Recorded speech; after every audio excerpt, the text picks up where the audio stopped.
Chapter 4. Ministers, Order, and Organization. Some ministers have fallen into the error that they cannot have liberty in speaking unless they raise their voices to a high pitch and talk loud and fast. Such should understand that noise and loud, hurried speaking are not evidence of the presence of the power of God. It is not the power of the voice that makes the lasting impression. Ministers should be Bible students, and should thoroughly furnish themselves with the reasons of our faith and hope, and then, with full control of the voice and feelings, they should present these in such a manner that the people can calmly weigh them and decide upon the evidences given. And as ministers feel the force of the arguments which they present in the form of solemn, testing truth, they will have zeal and earnestness according to knowledge.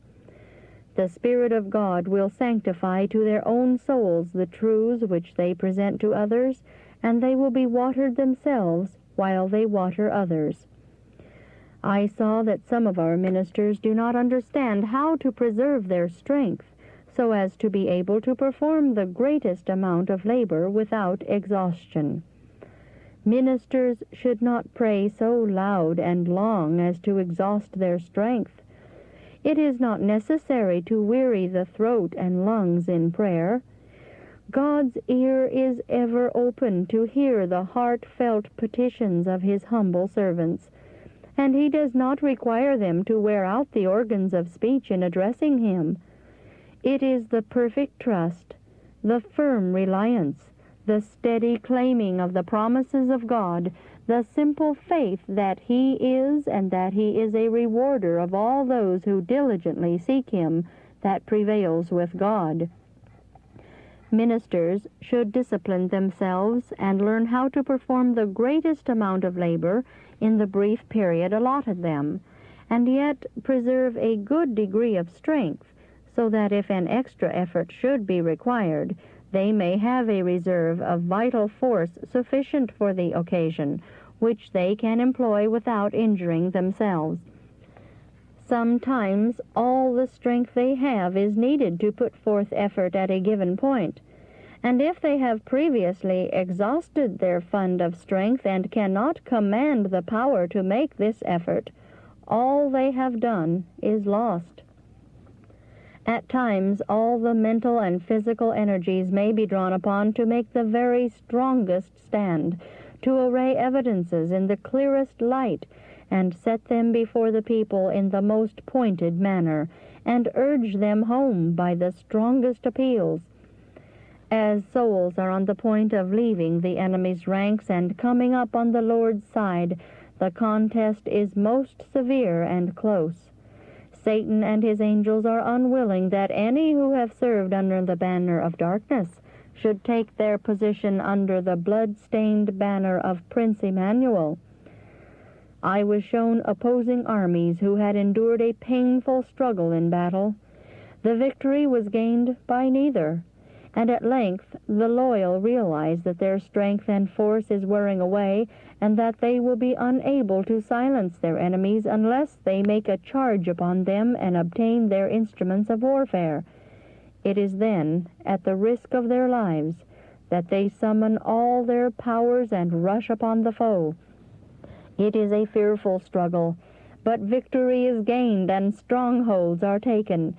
If at the critical period the army is so weak through exhaustion that it is impossible to make the last charge and batter down the enemy's fortifications, the whole struggle of days, weeks, and even months is lost, and many lives are sacrificed and nothing gained. A similar work is before us. Many are convinced that we have the truth, and yet they are held as with iron bands. They dare not risk the consequences of taking their position on the side of truth. Many are in the valley of decision, where special, close, and pointed appeals are necessary to move them to lay down the weapons of their warfare and take their position on the Lord's side. Just at this critical period, Satan throws the strongest bands around these souls. If the servants of God are all exhausted, having expended their fund of physical and mental strength, they think they can do no more, and frequently leave the field entirely to commence operations elsewhere. And all, or nearly all, the time, means, and labor have been spent for naught. Yes, it is worse than if they had never commenced the work in that place, for after the people have been deeply convicted by the Spirit of God and brought to the point of decision, and are left to lose their interest and decide against these evidences, they cannot as easily be brought where their minds will again be agitated upon the subject. They have in many cases made their final decision. If ministers would preserve a reserve force, and at the very point where everything seems to move the hardest, then make the most earnest efforts, the strongest appeals, the closest applications, and, like valiant soldiers, at the critical moment make the charge upon the enemy, they would gain the victory. Souls would have strength to break the bands of Satan and make their decisions for everlasting life. Well-directed labor at the right time will make a long-tried effort successful, when to leave the labor even for a few days will in many cases cause an entire failure. Ministers must give themselves as missionaries to the work and learn how to make their efforts to be the very best advantage. Some ministers at the very commencement of a series of meetings become very zealous, take on burdens which God does not require them to bear, exhaust their strength in singing and in long, loud praying and talking, and then are worn out and must go home to rest. What was accomplished in that effort? Literally nothing. The laborers had spirit and zeal, but lacked understanding. They manifested no wise generalship. They rode upon the chariot of feeling, but there was not one victory gained against the enemy. His stronghold was not taken. I was shown that ministers of Christ should discipline themselves for the warfare. Greater wisdom is required in generalship in the work of God than is required of the generals engaged in national battles. Ministers of God's choosing are engaged in a great work. They are warring not merely against man, but against Satan and his angels. Wise generalship is required here. They must become Bible students and give themselves wholly to the work.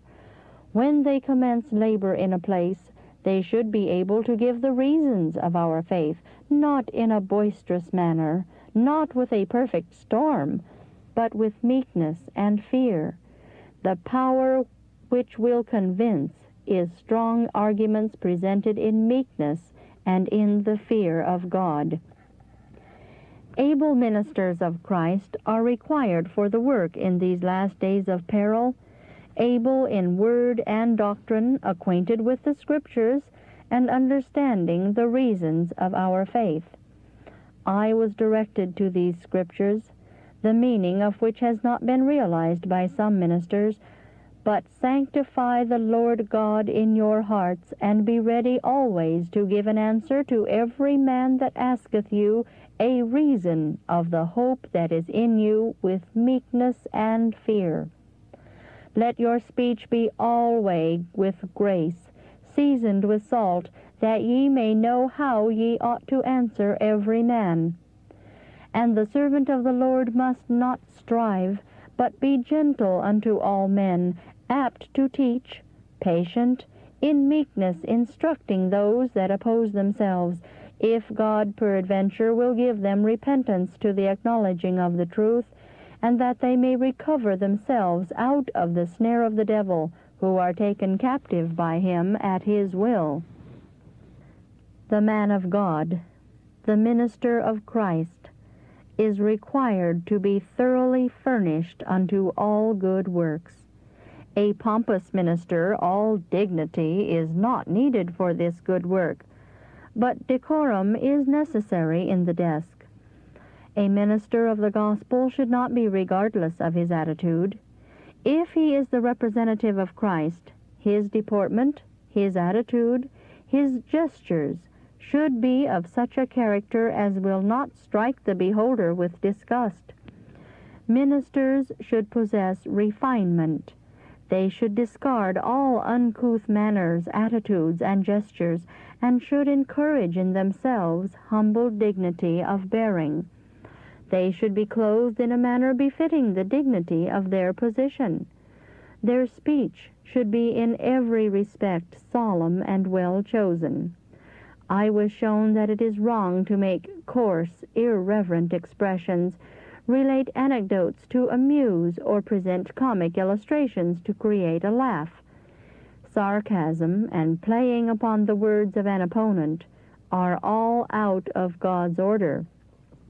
Ministers should not feel that they can make no improvement in voice or manners. Much can be done. The voice can be cultivated so that quite lengthy speaking will not injure the vocal organs. Ministers should love order and discipline themselves, and then they can successfully discipline the church of God and teach them to work harmoniously like a well-drilled company of soldiers. If discipline and order are necessary for successful action on the battlefield, the same are as much more needful in the warfare in which we are engaged, as the object to be gained is of greater value and more elevated in character than those for which opposing forces contend upon the field of battle. In the conflict in which we are engaged, eternal interests are at stake. Angels work harmoniously.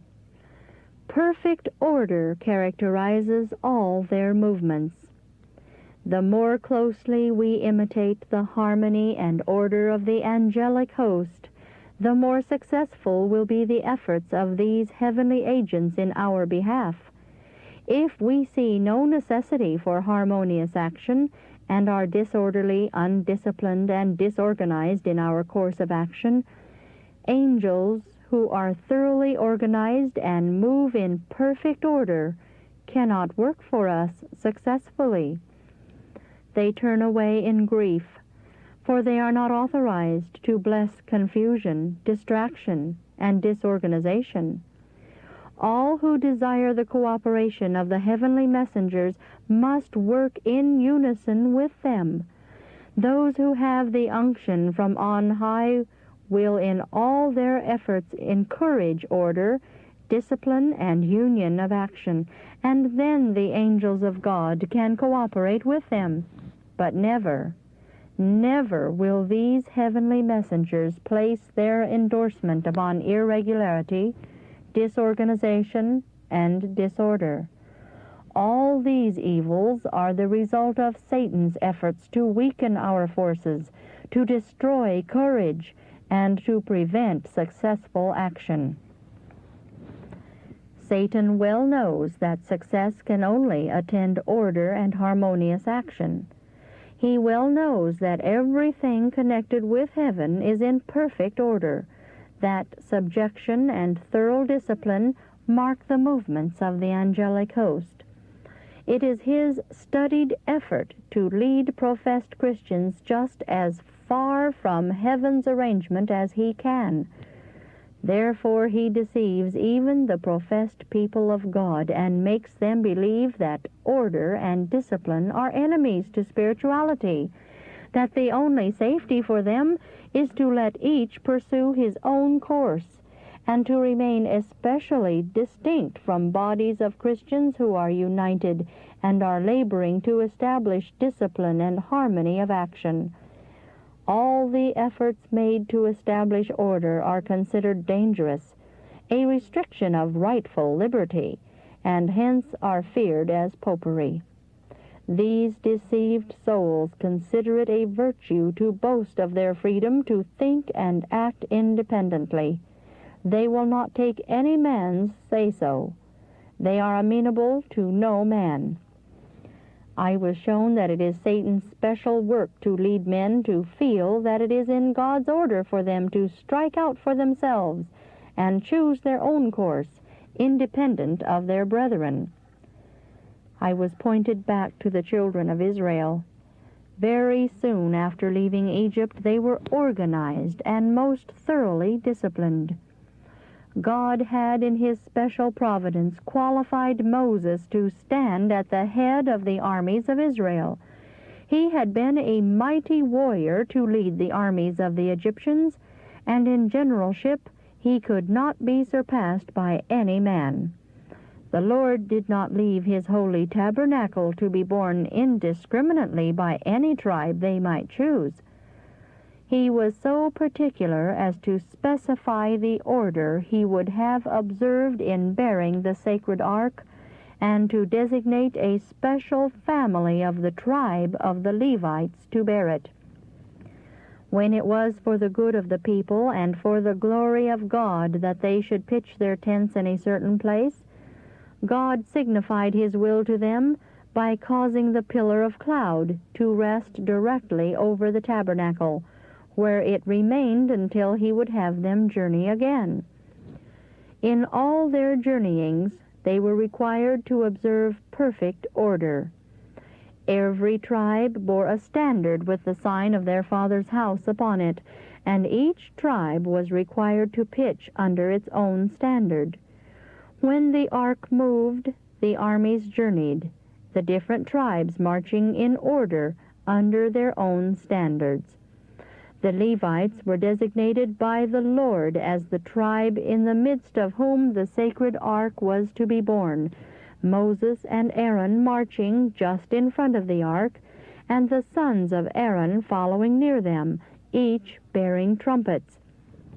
They were to receive directions from Moses, which they were to signify to the people by speaking through the trumpets. These trumpets gave special sounds which the people understood and directed their movements accordingly. A special signal was first given by the trumpeters to call the attention of the people. Then all were to be attentive and obey the certain sound of the trumpets. There was no confusion of sound in the voices of the trumpets. Therefore, there was no excuse for confusion in movements. The head officer of each company gave definite directions in regard to the movements they were required to make, and none who gave attention were left in ignorance of what they were to do. If any failed to comply with the requirements given by the Lord to Moses, and by Moses to the people, they were punished with death.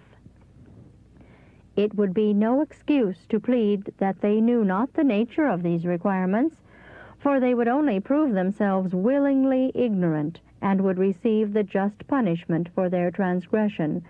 If they did not know the will of God concerning them, it was their own fault. They had the same opportunities to obtain the knowledge imparted as others of the people had. Therefore, their sin in not knowing, not understanding, was as great in the sight of God as if they had heard and then transgressed.